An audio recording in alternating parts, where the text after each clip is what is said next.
বিদুৰে বহুত দূৰলৈকে দেখায় বোলে কিয় মই অতীতো জানো, বৰ্তমানো জানো, ভৱিষ্যতো জানো। মই আগতে ধৰ্ম আছিলোঁ, সেইটো কাৰণে মই সত্য, ন্যায় আৰু নিষ্ঠা মই এইবিলাকক বৰ্তাই ৰাখিবৰ কাৰণে কওঁ। কাক কয়? দেহৰূপী ধৃতৰাষ্ট্ৰক কয়। এই দেহৰ ভাজ্যা গৰাকী কি? চকুত কলাপতি মাৰি থকা গান্ধাৰী।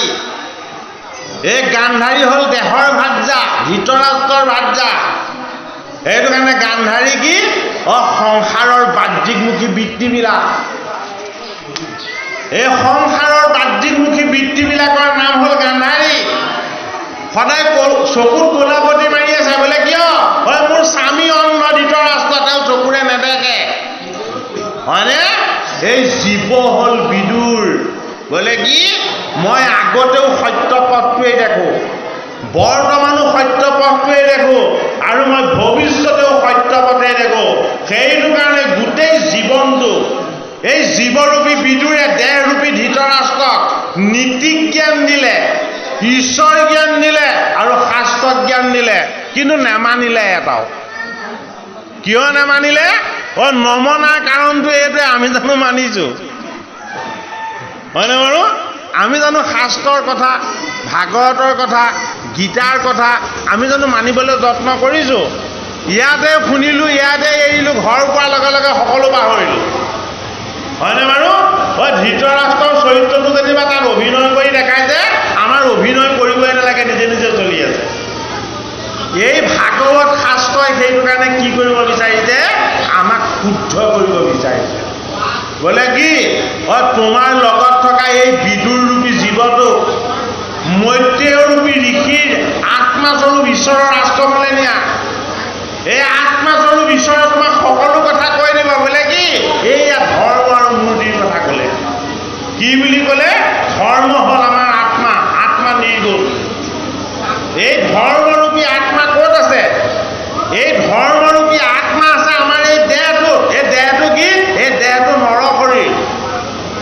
সেইটো কাৰণে এজনৰ নাম হ'ল নৰ, সিজনৰ নাম হ'ল নাৰায়ণ। পকাই বাই এই নৰ আৰু নাৰায়ণ এটা জন্মত ধৰ্ম আৰু মূৰ্তিৰ সন্তান হৈ জন্ম লৈ তেওঁলোকে তপোময় সাধনা কৰিছিল।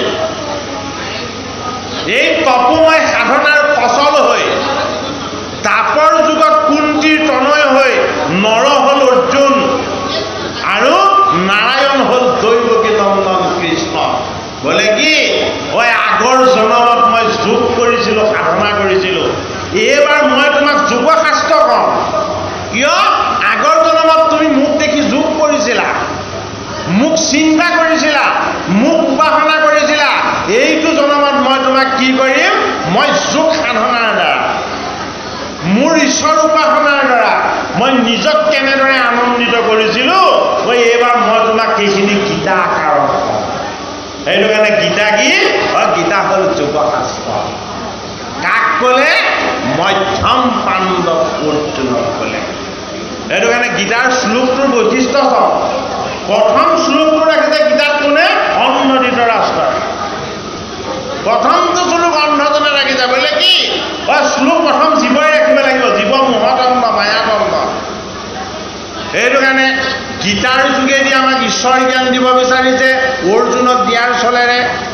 ভাগৱতৰ যোগেদি আমাক ভগৱত জ্ঞান দিব বিচাৰিছে পাণ্ডৱৰ নাতি পৰীক্ষিতক দিয়াৰ চলেৰে, হয়নে? আৰু জন্মেজয়ৰ যোগেদি আমাক ন্যায়, নীতি আৰু সদাচাৰ এই বস্তুকেইটা শিকাব বিচাৰিছে। সেইটো কাৰণে মহাভাৰতখনক কি বুলি কোৱা হয়? মহাভাৰতক কোৱা হয় পঞ্চম বেদ।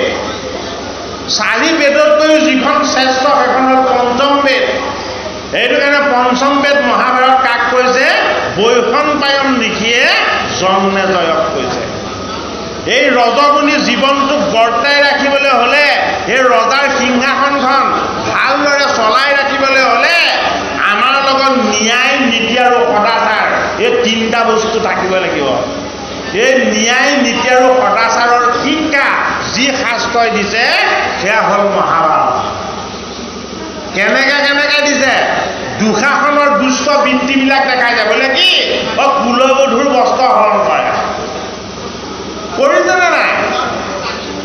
এনেকুৱা জঘন্য কাণ্ড ক'ৰবাত আছেনে বাৰু? নিজৰ বংশৰ বস্ত্ৰ হৰণ কৰা এনেকুৱা ধৰণৰ কথা হয়নে নহয়? দ্ৰৌপদী হ'ল আমাৰ এই দেহটো পঞ্চভূতেৰে গঠিত, সেইটো কাৰণে পাঞ্চালী। এই দেহৰ বস্ত্ৰ কি? এই দেহৰ বস্ত্ৰ হ'ল আত্মা। আত্মা ঈশ্বৰে আমাক ধৰি আছে, আত্মা ঈশ্বৰে আমাক পালন কৰি আছে, কিন্তু আমি আত্মালৈ দৃষ্টি নিদিওঁ। ক'লৈ দৃষ্টি দিওঁ? আমি দেহৰ সুখ আৰু ভোগৰ কাৰণে দৃষ্টি দিওঁ। ইয়াত দ্ৰৌপদীৰ বস্ত্ৰ হৰণ। দেহৰ সুখ আৰু ভোগৰ কাৰণে আমাৰ দুৰাচাৰ মনৰূপী দুষাখনে সদায় আত্মাৰূপী ঈশ্বৰৰ বস্ত্ৰ টানি আজুৰি খুলিব বিচাৰিছে, হয়নে? ন্যায় নীতি আৰু সদাচাৰৰ সাজ হৈ পৰিছে। এই দুষ্ট বৃত্তিযুক্ত দুষাখনৰ পৰা আঁতৰ হোৱা, দুষ্ট স্বভাৱযুক্ত দুৰ্যোধনৰ অহংকাৰবিলাকক ত্যাগ কৰা। আৰু এওঁলোকৰ মোমায়েকজন অতি ভয়ানক, বোলে কি? দুষ্ট বুদ্ধিবিলাক শকুনি মামা, এইবিলাকক কেতিয়াও প্ৰশ্ৰয় নিদিবা। সংস্কাৰ আৰু শুদ্ধ জীৱৰ তত্ত্ব হৈ ধৰ্মৰাজৰ দৰে ধৰ্মশীল হোৱা, ভীমৰ দৰে উদাৰ চিতিয়া হোৱা, অৰ্জুনৰ দৰে আত্মদৰ্শী হোৱা, নকুলৰ দৰে ন্যায় নীতি আৰু সদাচাৰযুক্ত হোৱা, আৰু সহদেৱৰ দৰে সহনশীল, ধৈৰ্যশীল আৰু শাস্ত্ৰজ্ঞ হ'বলৈ যত্ন কৰা। গীতা, ভাগৱত, ৰামায়ণ, মহাভাৰত, এই সকলোখিনিয়ে এজন ঈশ্বৰৰ কথাই কৈ আছে। ২ নম্বৰটো কথা কোৱা নাই, এক ঈশ্বৰ। এই এক ঈশ্বৰ দৈৱকী নন্দন কৃষ্ণৰ কথা আমি শ্ৰৱণ আৰু কীৰ্তন কৰিলে আমি ঈশ্বৰক স্পৰ্শ কৰাৰ আনন্দ লাভ কৰিম।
যত মানে বাকী আৰু সংহিতাবিলাক, এই গোটেইখিনি বস্তু লাভ কৰাৰ স্বত্তেও যদি আনন্দময়, ৰসময়, পৰম পবিত্ৰ এই বৈকুণ্ঠৰ কল্পতৰু ভাগৱত শাস্ত্ৰ যদি প্ৰকাশ নহয়, তেতিয়াহ'লে কৃষ্ণ সূৰ্য বিদিত নহ'ব। এই আমাৰ আত্মাৰূপী কৃষ্ণক আমি কেনেকৈ বিচাৰি পাম? আত্মাৰূপী কৃষ্ণক আমি কেনেদৰে কৃতজ্ঞতা জনাম? আত্মাৰূপী কৃষ্ণ আৰু আমি জীৱৰূপী অৰ্জুন সখাৰ সম্বন্ধৰে কেনেকৈ বান গাই আছো, এই তত্ত্ব কথা আমি কেনেকৈ অনুভৱ কৰিব পাৰিম? সেইটো কাৰণে কি এই জ্ঞানৰ কাৰণে জানিব লাগিব মহাভাৰত। সেই জ্ঞানৰ কাৰণে আমি জানিব লাগিব কি আদিকাণ্ড ৰামায়ণ। এই জ্ঞানৰ কাৰণে আমি অধ্যয়ন কৰিব লাগিব হয়তো পুৰাণবিলাকো। আৰু সেই জ্ঞানৰ নিপুণতা, প্ৰাচুৰ্যতা, জ্ঞানৰ অহংকাৰৰ পৰা জীৱক মুক্ত কৰি জ্ঞান আৰু ভক্তি এক কৰি ভগৱত প্ৰাপ্তিৰ যি আনন্দ, এই আনন্দ প্ৰকাশ হৈছে ক'ত? ভাগৱত শাস্ত্ৰত। সেইটো কাৰণে চতুৰ্থ স্কন্ধত কি কৈছে? দেহেই নৰ। এই নৰৰূপী দেহ বোলে কি? এটা মূৰ্তি। কি মূৰ্তি? এইটো ঈশ্বৰ মূৰ্তি। এই নৰ শৰীৰটো ঈশ্বৰ মূৰ্তি বুলি ক'ত দেখুওৱা হৈছে? মহাপুৰুষ শ্ৰীমন্ত শংকৰদেৱৰ একমাত্ৰ সংস্কৃত গ্ৰন্থ ভক্তি ৰত্নাকৰ শাস্ত্ৰভাগত। ভক্তি ৰত্নাকৰ শাস্ত্ৰভাগত তৃতীয় অধ্যায়ত দিয়া হৈছে কি? তৃতীয় মাহাত্ম্যত দিয়া হৈছে কি? নৰ শৰীৰৰ মহিমা। এই নৰ শৰীৰৰ মহিমাত এই নৰ শৰীৰটোক কি বুলি কৈছে? এই নৰ শৰীৰটোক কৈছে এইটো ঈশ্বৰৰ মূৰ্তি। বোলে কিয় ঈশ্বৰৰ মূৰ্তি? বোলে ইয়াৰ মালিক হ'ল আত্মা। পৰমাত্মা গুণময় নহয়, নিৰ্গুণ। এই নিৰ্গুণ আত্মাই আহি ক'ত বাস কৰিছে? আমাৰ এই গুণময় দেহটোত বাস কৰিছে। সেইটো কাৰণে এই দেহটো শুদ্ধ, পবিত্ৰ আৰু ঈশ্বৰময় কৰি যদি আমি ৰাখিবলৈ হয়, আমাৰ বাক্য শুদ্ধ হ'ব লাগিব, আমাৰ ভাৱ শুদ্ধ হ'ব লাগিব, আমাৰ চিন্তন শুদ্ধ হ'ব লাগিব, আৰু হ'ব লাগিব কি? আমাৰ চলন ফুৰণ শুদ্ধ হ'ব লাগিব, আৰু হ'ব লাগিব কি? আমাৰ অন্ন শুদ্ধ হ'ব লাগিব, আমি পৰিধান কৰা বস্ত্ৰ শুদ্ধ হ'ব লাগিব, পবিত্ৰ হ'ব লাগিব। সেইটো কাৰণে নৰ শৰীৰৰ কাৰণে যিকেইটা বস্তু ঈশ্বৰে স্বীকৃতি দিছে, সেই বস্তুকেইটাক আমি বুজি পাব লাগিব। বোলে কি? এই শৰীৰটো 5টা তত্ত্বৰে গঠিত। এই 5টা তত্ত্বত ভগৱান কৃষ্ণ বিৰাজমান হৈ প্ৰৱেশ হৈ আছে। সেইটো কাৰণে সি জীৱৰূপেৰে প্ৰকট হৈ দেখুৱাইছে। গীতাত বিভূতি যুগত ভগৱান কৃষ্ণই নিজৰ এই 5টা তত্ত্বৰ কথা তেওঁ নিজেই কৈছে। বোলে কি? বায়ু যমদগ্নি বৰুণ শশাঙ্ক হে প্ৰজাপতি মহ প্ৰজা প্ৰতিষ্ঠা। অগ্নিত ঈশ্বৰ কি হৈ আছে? অগ্নিত ঈশ্বৰ কি হয়? উত্তাপ আৰু পোহৰ হৈ আছে ঈশ্বৰ অগ্নিত, হয়নে? বায়ুত ঈশ্বৰ কি হৈ আছে? বায়ুত ঈশ্বৰ হৈ আছে প্ৰকৃতিৰ জীৱৰ সত্তা হৈ। জলত কি হৈ আছে? জলত প্ৰাণৰ তত্ত্ব হৈ আছে। বোলে কি? এই জল যদি নহয় জীৱ বাচি নাথাকিব। এইটো কাৰণে জলৰ লগত থকা প্ৰাণৰ যিটো শক্তি, এই শক্তিয়ে হ'ল কৃষ্ণ। আকাশত কি হৈ আছে? আকাশত সীমাহীন তত্ত্ব হৈ, জ্ঞান হৈ, জ্যোতি হৈ আৰু পোহৰ হৈ আছে। সেইটো কাৰণে আকাশ। এই পঞ্চভূতৰ তত্ত্বত চৈতন্য ঈশ্বৰ প্ৰৱেশ হোৱাৰ কাৰণে জীৱ সৃষ্টি হৈছে। এইটো কাৰণে এই জীৱৰূপী বিদুৰক আত্মাৰূপী মৈত্ৰেয় ঋষিয়ে ভাগৱতৰ 4ৰ্থ স্কন্ধত দক্ষৰ দুহিতা 16 গৰাকী, এই 16 গৰাকী দুহিতাক 13 গৰাকীক ধৰ্মলৈ দিয়া হৈছে, এগৰাকীক অগ্নিগণলৈ দিয়া হৈছে, আৰু এগৰাকীক দিয়া হৈছে কালৈ? মহাবৈষ্ণৱ শিৱলৈ দিয়া হৈছে। আৰু এই শিৱৰ লগত বিয়া হোৱা পাৰ্বতী গোসাঁনীয়ে কি কৰিছে? ভাগৱতৰ 4ৰ্থ স্কন্ধত দেহ ত্যাগ কৰিছে।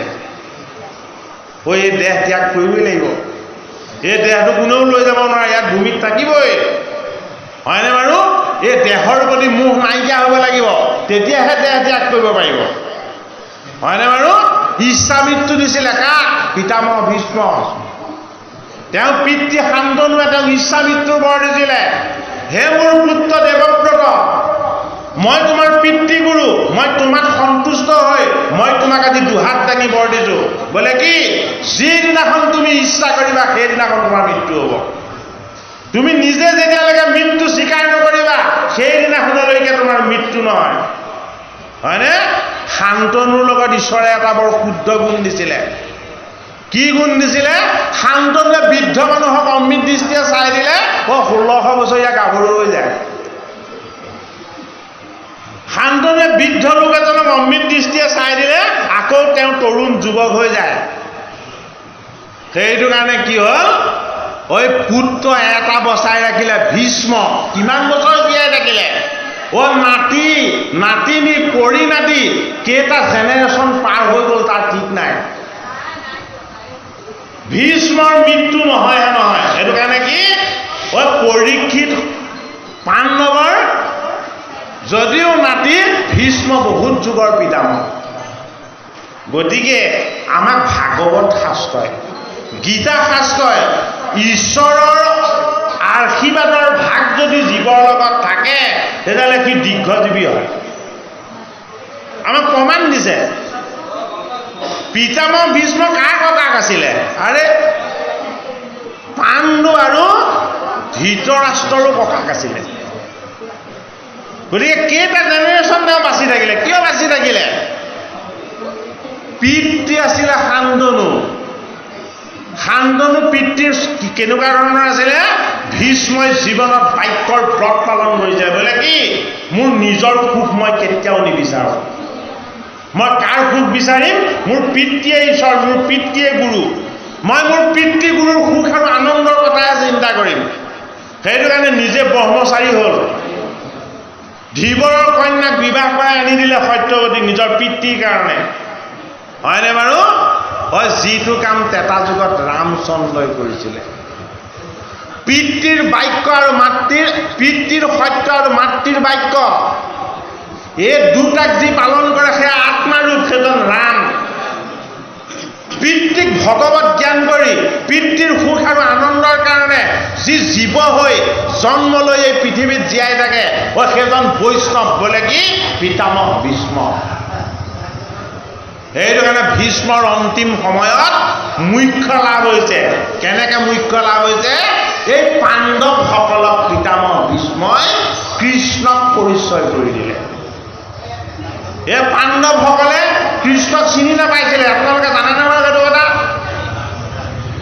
পঞ্চ পাণ্ডৱে কৃষ্ণক চিনি নাপাইছিলে। কি বুলি?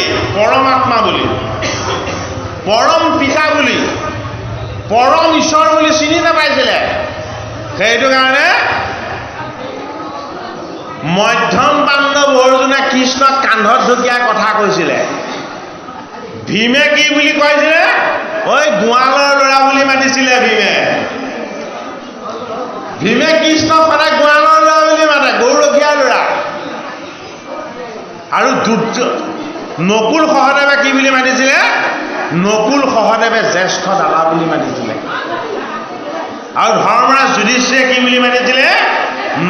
ধৰ্মৰাজ যুধিষ্ঠিৰে দৈৱকীৰ পুত বুলি মাতিছিলে, বসুদেৱৰ পুত বুলি মাতিছিলে, আৰু কৃষ্ণ বুলি মাতিছিলে।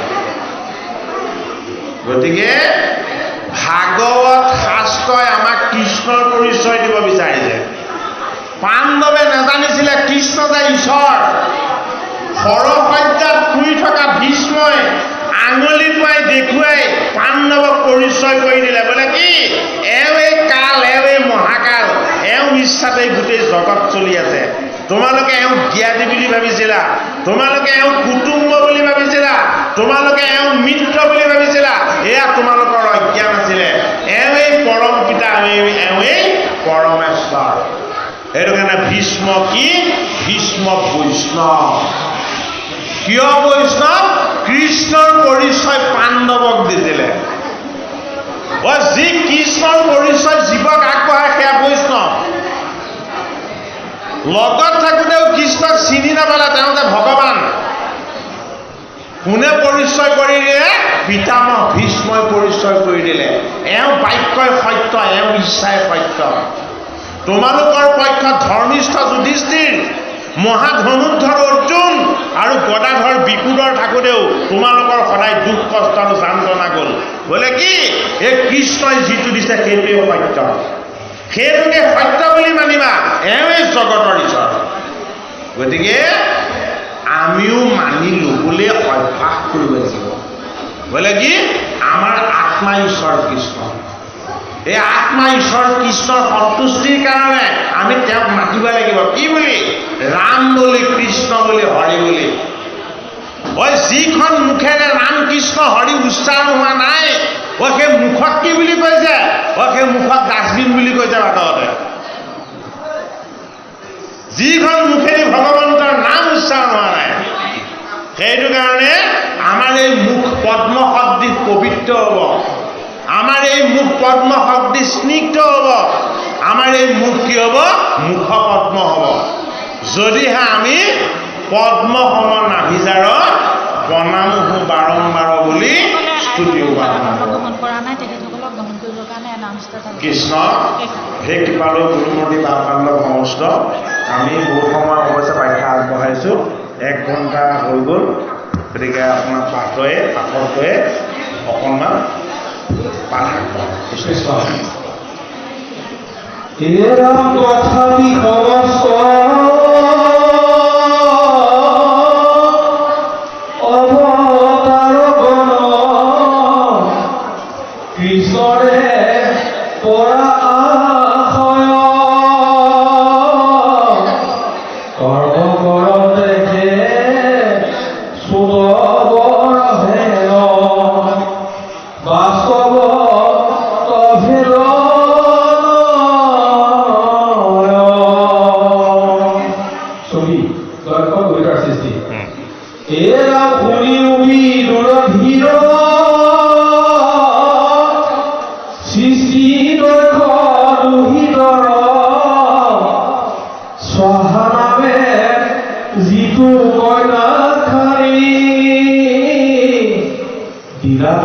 প্ৰজাপতি বিবাহ কৰিলা প্ৰীতি যিটো দেৱ অগ্নি অভিমানী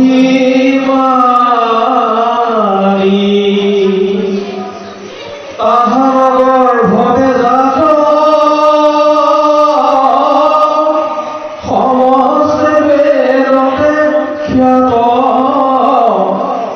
ভৈৰতক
বিৰোধাতি স্বামী বিষয় দেখি অল্পকালে তেজিল জীৱ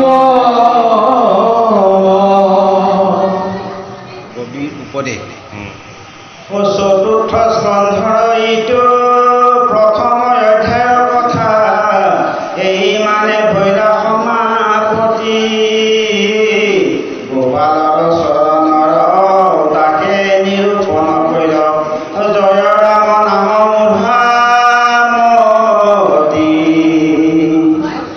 নিন্দা নকৰিবা মোক পৰ যেন তেন হ'ব তুমি সবে মোক কৃপা কৰা দৈৱকী নন্দন প্ৰভু তাহান দাসৰ দাস বুঢ়িয়া চৰণে চপাই ধৰা ৰাম ভকতৰ কৃপা বিনে ভকতি সুলভী ভাগৱতে কহে নিষাৰ এতেকে প্ৰাৰ্থনা কৰোঁ সবাৰ চৰণে ধৰোঁ মুখে নাম আপু কয় আমাৰ ভকত সবত সদা পিৰিতি ৰহুক মোৰ আমাৰ একো মনে ইচ্ছা নাই অন্যত্ৰ প্ৰাণী মোৰ নিন্দা উপক্ষে হ'ল এই মানে মাধু কৃষ্ণ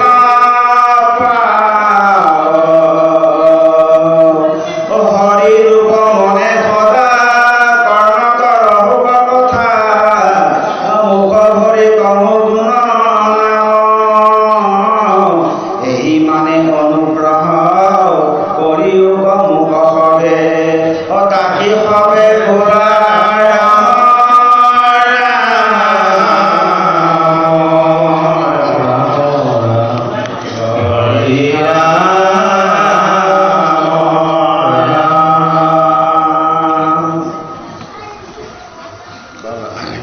কলাপ চন্দ্ৰ দ্বিজ বিৰচিত ভগৱতৰ ঘৰত মংগলা চন্দ্ৰ গাইছোঁ জয় নম নাৰায়ণ নাথ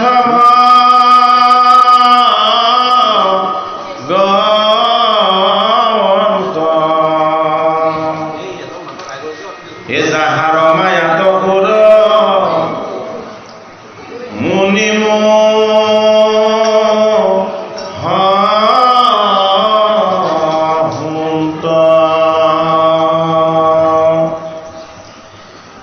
বেদকেৰ ৰত্ন ভাগে যাক প্ৰকাশয় চাৰি পাঁচ মুখে হৰ বীৰিন সিগাওয় অনম শ্যাম ধাম সুধ সত্য শিশিকে এ যাহাৰ ব্ৰহ্মাণ্ড ভাণ্ড বিহাৰ বিশেষ এ নমো নমো অনন্তম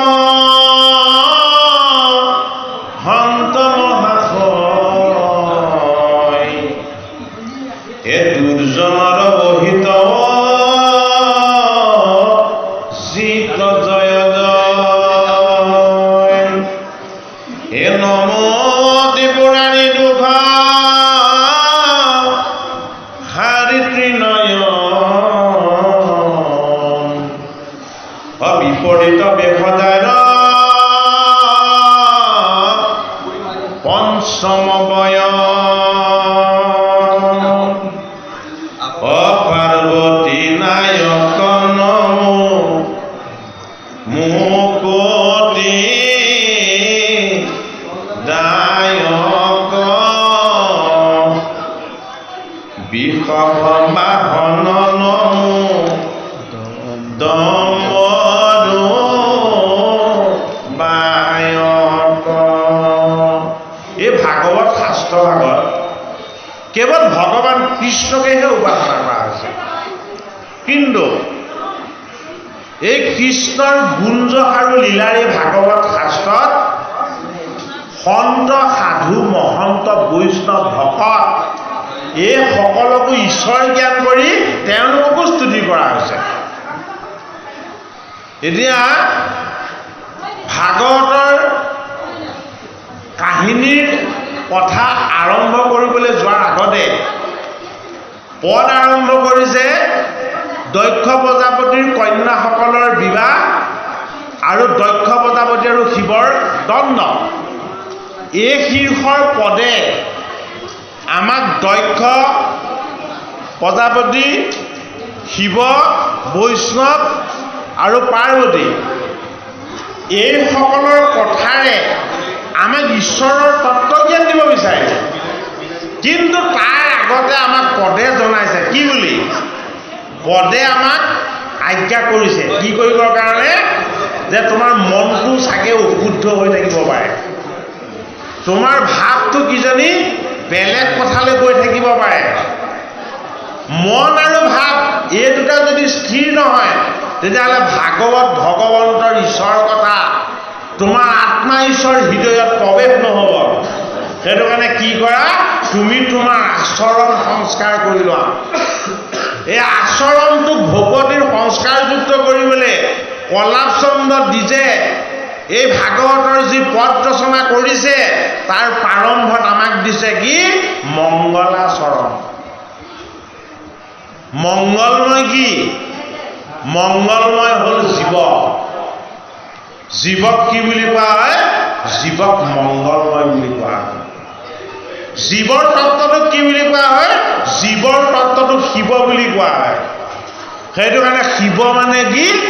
শিৱ মানে মংগলময়। ভাগৱতৰ চতুৰ্থ স্কন্ধত শিৱ আৰু দক্ষৰ বিৰোধ হৈছে। শিৱৰ লগত দক্ষই বিৰোধিতা কৰাই নহয়, শিৱৰ ভাৰ্যা পাৰ্বতীয়েও শিৱৰ হাক বচন নেমানিলে।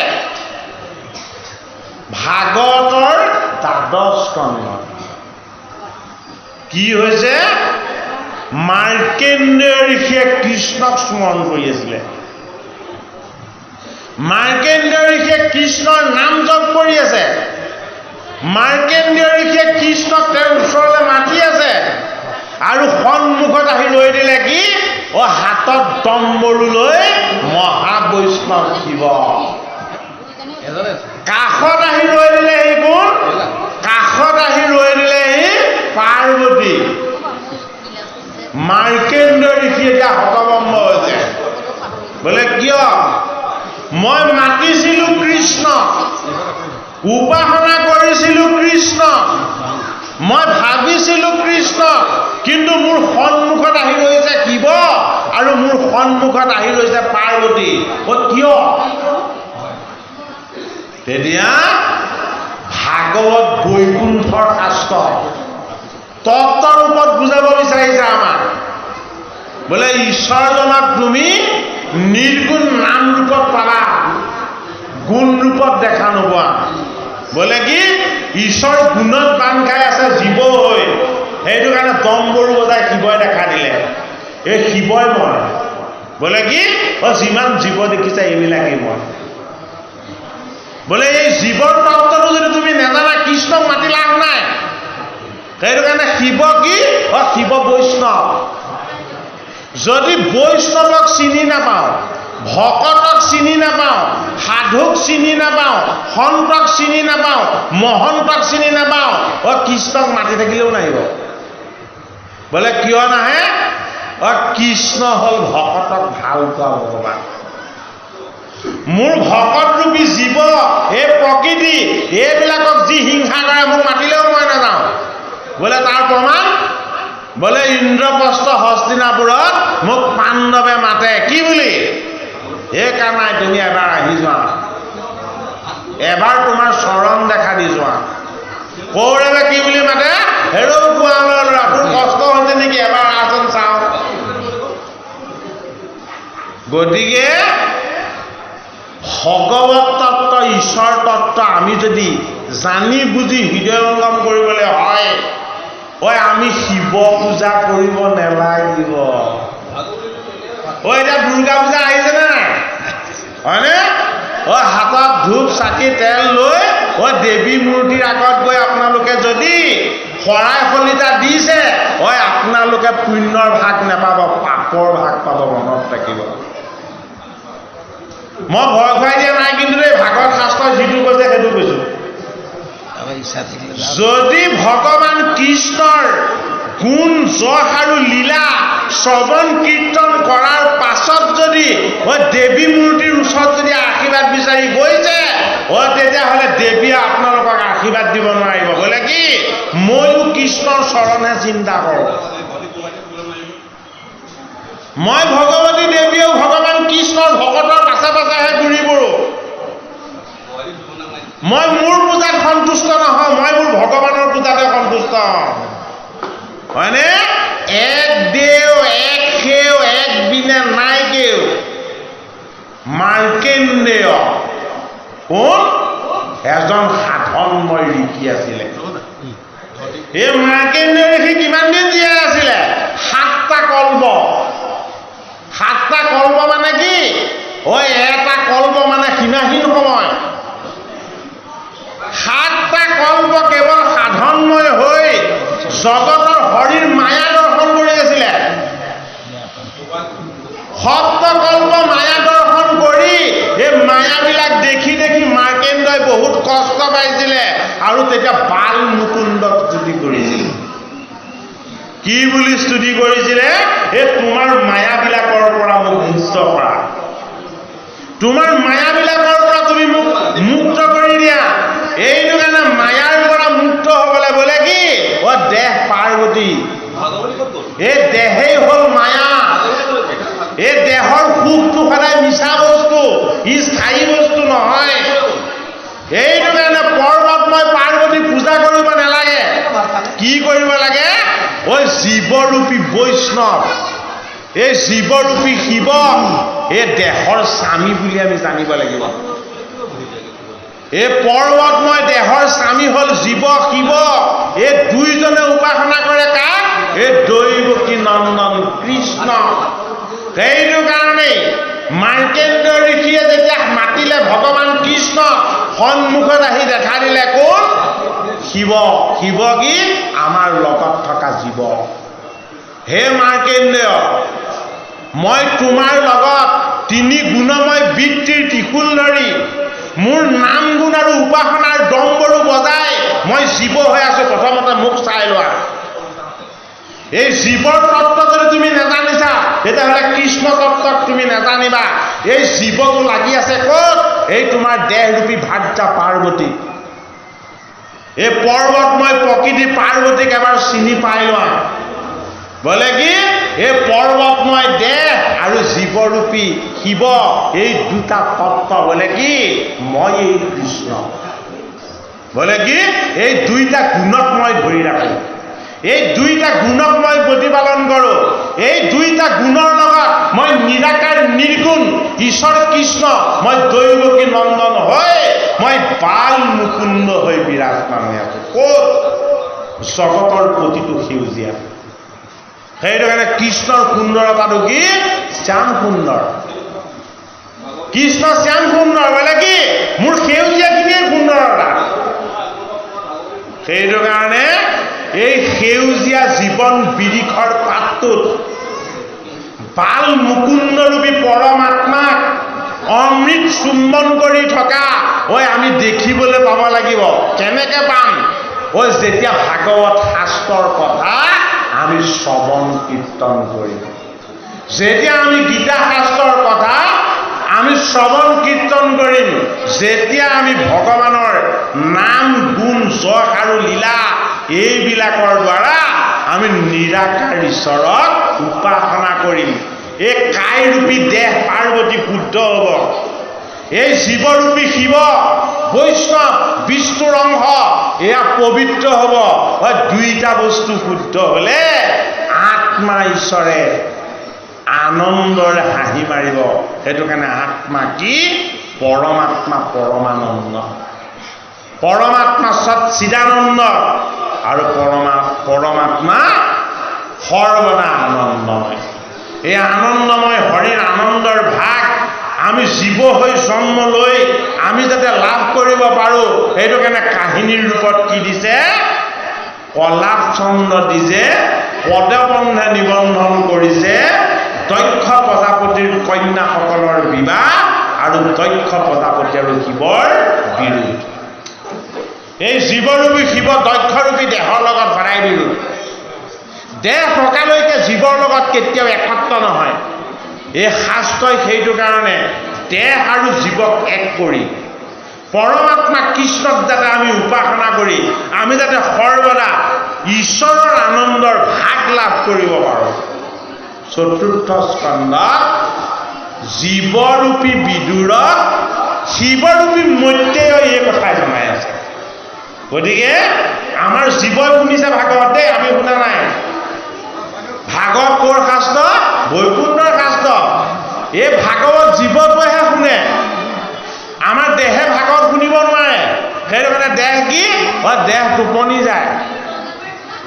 ভাগৱত শুনি থাকিলে আমি টোপনি যাওঁ, ভগৱানৰ কথা শুনি থাকিলে আমি টোপনি যাওঁ, হয়নে নহয়? আমাৰ দেহটো টোপনি যায়, জীৱই শুনি থাকে। সেইটো কাৰণে ভগৱানৰ কথা শুনি শুনি আমি আনন্দময় নিদ্ৰালৈ যাবগৈ লাগিব। এই আনন্দৰ নিদ্ৰা মানে হ'ল জীৱনৰ মুখ্য লাভৰ আনন্দ। কোনে পালে? পাণ্ডৱৰ নাতি পৰীক্ষিতে পালে। আকৌ পাঠ কৰা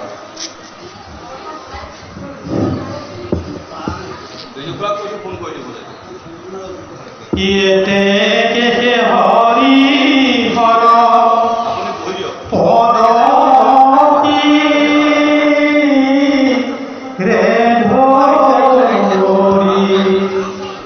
ধৰি ভূপয়াৰ ভাজ মতি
দক্ষ প্ৰজাপতি কন্যাসকলৰ বিবাহ মৈত্ৰে অৱগতি শুনা বিদুৰ